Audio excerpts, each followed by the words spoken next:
ভাইরা, তাদের উপর যখন শুরু হয় মিথ্যা অভিযানে, যখন বিচারের নামে অবিচার করা হয়, তখন এদেশের লক্ষ লক্ষ মুসলমান, কোটি মুসলমান এই অন্যায়ের প্রতিবাদ করেছিল। এই জয়পুরবাসীও আপনারা প্রতিবাদ করেছিলেন। এক এক করে আপনাদের অনেককে জালিমদের হাতে দুনিয়া থেকে বিদায় নিতে হয়েছে। অনেকে বন্ধুত্ব বরণ করেছেন, অনেকে জেলে গিয়েছেন, অনেকে দেশ ছাড়া হয়েছে, অনেকে দেশের ভিতরেই মহাজের হয়েছে। সারা বাংলাদেশের চিত্র এক এবং অভিন্ন। আমাদের শত শত ভাই বোনকে খুন করা হয়েছে। বোনদের মধ্যে জয়পুর হাটেরও একজন বোন ছিলেন, যাকে খুন করা হয়েছে। অসংখ্য মা বোনের ইজ্জত লুণ্ঠন করা হয়েছে। দফায় দফায় মামলা দিয়ে রিমান্ডে নিয়ে তথ্য দেওয়া হয়েছে। তরতাজা যুবকদেরকে ধরে নিয়ে থানার শহরে ঠিক করে শুয়ে রাইফেলের বেড়ে চুকিয়ে তাদেরকে গুলি করে পা বিচ্ছিন্ন করে দেওয়া হয়েছে, চোখে গুলি করে অন্ধ করে দেওয়া হয়েছে। আপনাদের এই পাশের জেলা বগুড়া জুন্নুন নামে একটা ছেলে, তার ভাই, তার পিতা, এই তিনজন সাইদি সাহেবের উপর যে অবিচার করা হয়েছিল এর প্রতিবাদ করতে তার রাস্তায় নিয়েছিল। এই জুন্নুন ছেলেটাকে গুলি করে তার দুই চোখ বন্ধ করে দেওয়া হয়েছে। একটা দুইটা না, এরকম শত শত ঘটনা। শেষ পর্যন্ত বিগত জুলাই মাসের 1 তারিখ থেকে আগস্ট মাসের 5 তারিখ পর্যন্ত বাংলাদেশকে তার নরকে পরিণত করেছিল। ক্ষমতার শেষ দিন পর্যন্ত তারা মানুষজন করেছে। তারা সুস্পষ্ট গণহত্যা, গণহত্যার বিচার আমরা চাই। প্রত্যেকটি গণহত্যার বিচার হতে হবে। আমরা সরকারকে বলি, অগ্রাধিকারের ভিত্তিতে গণহত্যাকারীদের বিচার করে শহীদদের আত্মা শান্তি পাবে, আহতরা একটু শান্তি খুঁজে পাবে, 18 কোটি মজদুর মানুষ খুশি হবে। তবে হ্যাঁ, সমাজে আরো অনেকগুলো গুরুত্বপূর্ণ কাজ আছে, সেটাও করতে হবে। আমার ভাই রফিকুল ইসলাম খান বলেছেন, এতগুলা তাজা কটকারা যুবক 1,500 থেকে 2,000 তারা খুন করলেন 1 মাসের ভিতরে। তারা জীবন দেয় নাই যেন তেন ভাবে আমরা কেউ যে ক্ষমতায় বসে যাবো এই জন্য। তারা জীবন দিয়েছে একটা বৈষম্যহীন বাংলাদেশ দেখতে, একটা মানবিক বাংলাদেশ তারা দেখতে চায়, একটা করাপশন কি দুর্নীতিমুক্ত বাংলাদেশ দেখতে চায়। বাংলাদেশে আবার দুঃশাসন ফিরে না আসুক তা তারা দেখতে। তাই যদি করতে হয় তাহলে অবশ্যই একটা অর্থবহ নির্বাচনের দিকে যেতে হবে জাতিকে। আর সেই নির্বাচন করতে হলে অবশ্যই গুরুত্বপূর্ণ কিছু সংস্কার সাধন করতে হবে। এই জন্য জামাতে ইসলামী 5 তারিখেই বলে দিয়েছে, এই সরকারকে আমরা যৌক্তিক সময় দিতে চাই প্রয়োজনীয় সংস্কার সাধনের জন্য। তাড়াহুড়া করে আমরা নিজেরাও ক্ষমতায় যেতে চাই না, কেউ তাড়াহুড়া করে ক্ষমতায় যাক সেটাও আমরা। আমরা চাই একটা সুস্থ নির্বাচনের মধ্য দিয়ে আল্লাহ তাআলা যাদেরকে সুযোগ দেবেন, জনগণ যাদেরকে ভালোবাসা এবং সমর্থন দিয়ে তারা যেন বাংলাদেশের পরিচালনার দায়িত্ব পায়। তবে অতীতে আমরা যা দেখেছি, কিন্তু অতীতের দুঃখজনক ঘটনা, যারা নির্বাচনের আগে জাতিকে অনেক ভালো ভালো কথা বলেছেন, ওয়াদা করেছেন, ইশতেহার দিয়েছেন, নির্বাচনের পরে যে সব তারা ভুলে 5 বছর জাতিকে দেওয়া ওয়াদা বাস্তবায়নে তারা আগ্রহী ছিলেন না, বরঞ্চ অনেকেই প্রতিপক্ষ দমনে ব্যস্ত হয়ে গেছে। আপনি তো দেশ গঠন করবেন, আপনি দমনে ব্যস্ত হলেন কেন? দেশ গঠন করলে তো এমনি যার যেটা পাওনা বিচারের মাধ্যমে সেটা পাবে এবং নির্বিশেষে সমস্ত মানুষ উপকৃত হবে। এর কারণ 2টা। ক্ষমতায় যারা গিয়েছেন তারা যথাযথভাবে আল্লাহকে ভয় করতেন না। আদালতে আদালতে আল্লাহ তাআলার দরবারে তাদের দায়িত্বের জন্য, কর্তব্যের জন্য তাদেরকে জবাব দিতে হবে, এই বিশ্বাস তাদের ছিল না। যদি থাকতো তাহলে আল্লাহকে ভয় করে তারা চলতেন, তাদের হাতে জনগণের জীবন, সম্পদ, ইজ্জত সম্পূর্ণ নিরাপদ থাকত। দ্বিতীয় কারণ হচ্ছে তারা জনগণকে বোকা মনে করে রাজনীতিকে ব্যবসা হিসাবে গ্রহণ করেছে। ক্ষুধার্ত হয়ে বসে থাকে, কখন ক্ষমতায় যাব, আর পেট করে খাইতে খাইতে বদহজমি পর্যন্ত বুঝবে। বদহজমি বুঝে ক্ষমতা যখন চলে যায় তখন পেটে পিঠা দিলে সব মুখ দিয়ে বের হয়ে যায়। হচ্ছে না? অতীতে হয়নি, হয়েছে, হচ্ছে, হবে। এই পথে যারাই হাঁটবেন বেইজ্জতি তাদের কপালে অনিবার্য, অসম্মান অপদস্থতা তাদের থাকবেই।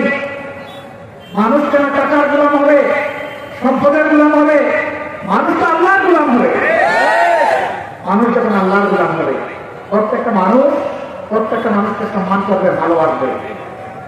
সে যে ধর্মের হোক, ধর্ম দেখবে না, দেখবে তিনি আমার মতো একটা মানুষ, আমার উচিত তাকে সম্মান করা, আমার উচিত তাকে ভালোবাসা।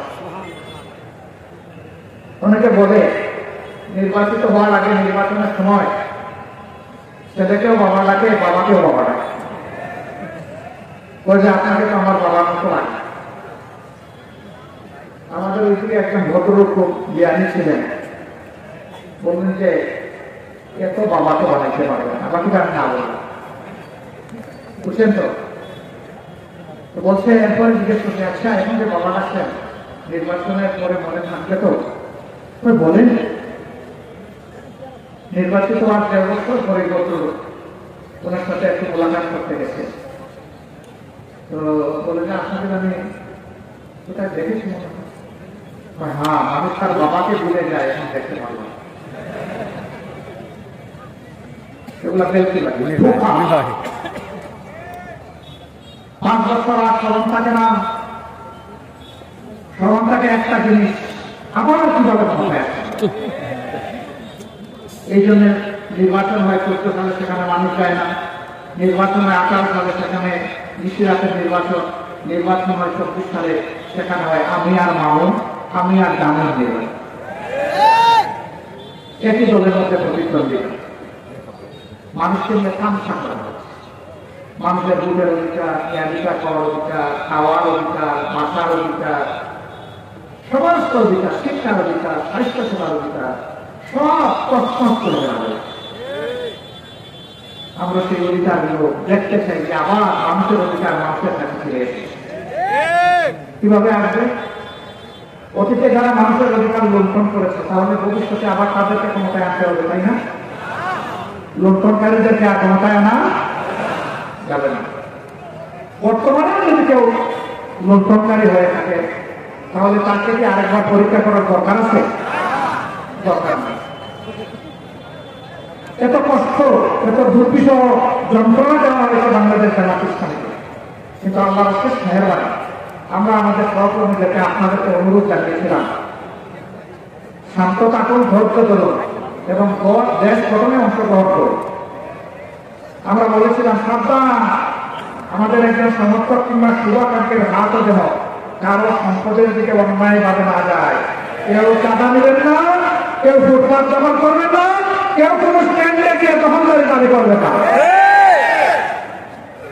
ধন্যবাদ, শুক্রিয়া, কৃতজ্ঞতা। বাংলাদেশ জামাত ইসলামের সাথে সরাসরি সম্পর্ক 2.60 লক্ষ বুনিয়াদকে, যে তারা আমাদের কথা, আমাদের অনুরোধ তারা রক্ষা করেছে। সম্মানিত ভাইরা, আমরা একটা মানবিক বাংলাদেশ চাই। আমরা একটা সুসংহীন বৈষম্যমুক্ত বাংলাদেশ চাই। আমরা এর জন্যই দেশে সত্যকে শাসন চাই। অবশ্যই মানুষ আপনাদেরকে জিজ্ঞেস করবে, আপনারা যদি নির্বাচিত হন তাহলে সতলোক থাকবে, তার প্রমাণ কি? 2টা প্রমাণ।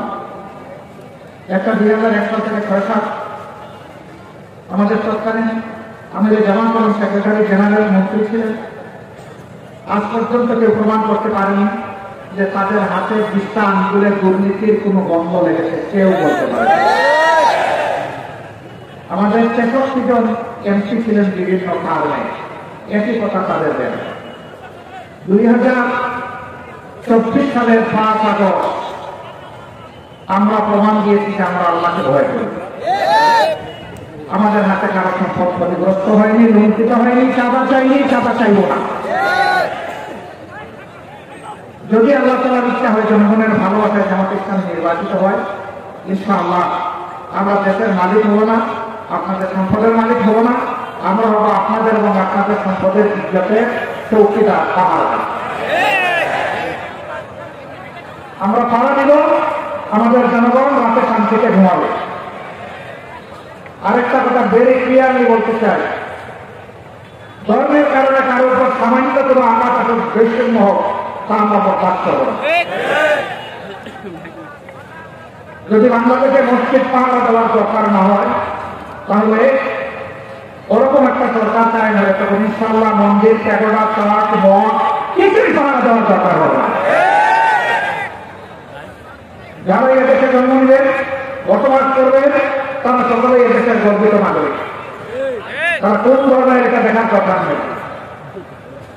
রাষ্ট্র ধর্মের ভিত্তিতে নয়, বরঞ্চ রাষ্ট্র যোগ্যতার ভিত্তিতে সকল নাগরিককে তার যোগ্য জায়গায় পৌঁছে দেবেন। রাসূল মুহাম্মদ সাল্লাল্লাহু আলাইহি ওয়াসাল্লাম যে রাষ্ট্রের দায়িত্বশীল ছিলেন, শাসক ছিলেন, সেবক ছিলেন, যাই বলে সেই রাষ্ট্রের ভাবে সকল ধর্মের মানুষেরা তাদের অধিকার পেয়েছিল। তবে হ্যাঁ, যদি রাষ্ট্রের সাথে কেউ বিশ্বাসঘাতকতা করে, সে মুসলমান না হিন্দু, বৌদ্ধ না খ্রিস্টান, এটা দেখার বিষয় নয়। বিশ্বাসঘাতকতার জন্য তাকে শাস্তি পেতেই, যেই ভূমিকা রাখবে রাষ্ট্র তাকে ইজ্জতের সাথে বুকে ধারণ করবে ইনশাআল্লাহ। আজকে দেশে লক্ষ যুবক বেকারত্বের হার আমাদের 34%, আমরা এটা দেখতে চাই। কেন? কারণ একটাই, কেন দুর্নীতি? কারণ একটাই, কেন দুঃশাসন? কারণ একটাই, যে দেশে সুশিক্ষার কোনো বন্দোবস্ত নাই। আজকে সমাজের বিভিন্ন জায়গায় যারা যাচ্ছেন, সাধারণ শিক্ষায় শিক্ষিত হয়ে তাদেরকে শেখানো হয়নি যে আদম সন্তান, তুমি মাস্টার্স করেছ, তুমি গ্রাজুয়েশন নিয়েছ, তুমি চিকিৎসা করেছ, তুমি প্রকৌশলী হয়েছ, তুমি কৃষিবিদ হয়েছ, তুমি একজন ডিপ্লোমেট হয়েছ, তুমি মনে করবো না আল্লাহ দেওয়া লেখা তোমার বাপের টাকায় তুমি হয়ে গিয়েছ। বরঞ্চ দেশের 18 কোটি মানুষের তোমার ব্যাপারে বিনিয়োগ আছে, তোমার পিছনে বিনিয়োগ আছে। একজন বিদ্যুৎ ভাই কিংবা বোন, একজন শ্রমিক আমার ভাই কিংবা বোন, মাঠে কাজ করা আমার একজন মজুর ভাই কিংবা বোন, কৃষক, শ্রমিক, মেহনতি জনতা, সাধারণ মানুষ, সকলেই এই দেশে ট্যাক্স দেয়। আপনি যখনই যাবেন ঔষধ কিনতে, খাদ্য কিনতে, বস্ত্র কিনতে, তখন অবশ্যই আপনার দ্রব্যের মূল্যের সাথে সরকারের ট্যাক্স ব্যাক আপনাকে দিতে হবে। এখানে সবাইকে কারো ট্যাক্স আলাদা করে রাখা হয় না। সেই ট্যাক্সের টাকায় আর বিদেশ থেকে জাতির জন্য ঋণ করে আনা টাকায় এই দুইটাই মিলে দেশের উন্নয়ন হয়। এই ঋণের ভাগ সকলের গায়ে পড়ে, 18 কোটি মানুষের গায়ে পড়ে। অতএব আপনি যে প্রাইমারি স্কুলে লেখাপড়া করেছেন, হাই স্কুল, কলেজ, ইউনিভার্সিটি, যেখানেই আপনি লেখাপড়া করেছেন, তার প্রত্যেকটা ইট, বালু, পাথর, নুড়ি, রড, সিমেন্ট, পানি, মিস্ত্রির হাত, সব কিছুতে ওই আমার ভিন্ন ভাই বোন সবার টাকায় টাকা। সুতরাং আপনি যেখানেই থাকবেন আপনাকে মনে রাখতে হবে 18 কোটি মানুষের কাছে আপনি দায়বদ্ধ। যদি আপনি কৃতজ্ঞ মানুষ হন, যদি আপনি সত্যিকারের মানুষের মতো মানুষ হন, কিন্তু বর্তমান শিক্ষায় এই অনুভূতি যাত্রা করার কোনো ব্যবস্থা নেই। এই জন্য আমরা এমন একটা শিক্ষা ইনশাআল্লাহ পাঠিত উপহার দিতে চাই, যে শিক্ষায় শিক্ষিতরা আল্লাহকে ভয় করবে, আবার দুনিয়ার সমস্ত যোগ্যতার দিক থেকে একেবারে উঁচু আসবে। ওদের শিক্ষার পাঠ শিখানোর পরে 1 টুকরা, 2 টুকরা, 5 টুকরা সার্টিফিকেট নামক কাগজ দিয়ে আজকে ওখানে, কালকে ওখানে দৌড়াদৌড়ি করে শেষ পর্যন্ত কেউকে আত্মহত্যাও করে। এটা আমরা চাই। আমরা চাই শিক্ষার পাঠ শেষ, কাগজের টুকরার সাথে সাথে তার কাগজ তাকে ধরিয়ে দেওয়া হবে।